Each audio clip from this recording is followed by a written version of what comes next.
Hello, it's Thursday, April the 22nd, and this is the Greenbrier Valley Church of the Nazarene with your daily devotion.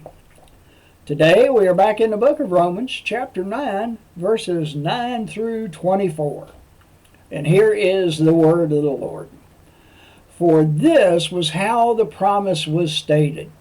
At the appointed time I will return, and Sarah will have a son. Not only that, but Rebekah's children were conceived at the same time by our father Isaac. Yet before the twins were born or had done anything good or bad, in order that God's purpose in election might stand, not by words, but by him who calls, she was told, the older will serve the younger. Just as it is written, Jacob I loved, but Esau I hated. What then shall we say? Is God unjust? Not at all. For he says to Moses, I will have mercy on whom I have mercy, and I will have compassion on whom I have compassion.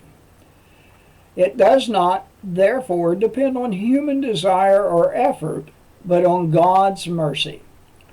For Scripture says to Pharaoh, I raised you up for this very purpose, that I might display my power in you, and that my name might be proclaimed in all the earth.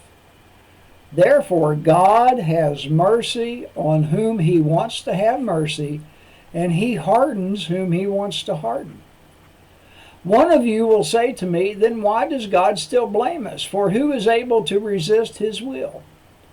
But who are you, a human being, to talk back to God? Shall what is formed say to the one who formed it, why did you make me like this? Doesn't the potter have the right to make out of the same clump of clay some pottery for special purposes and some for common use? What if God, although choosing to show his wrath and make his power known, borne with great patience the subject of his wrath, prepared for destruction? What if he did this to make the riches of his glory known to the objects of his mercy, whom he prepared in advance for glory?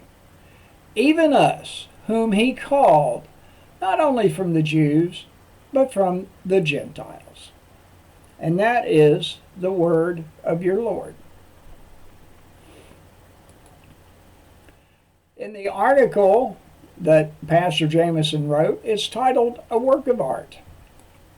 Here's what he says. We recently began the season of Lent with the observance of Ash Wednesday and the declaration, remember, you are dust, and to dust you shall return. This sentiment invokes a profound and beautiful balance of humanity and self-esteem. Because we have all been formed from the same earthly clay, and one day we will return to it. We shouldn't think too highly of ourselves or anyone else. Since we have each been formed by the Master Artist, the God of creation, we shouldn't think too lowly of ourselves.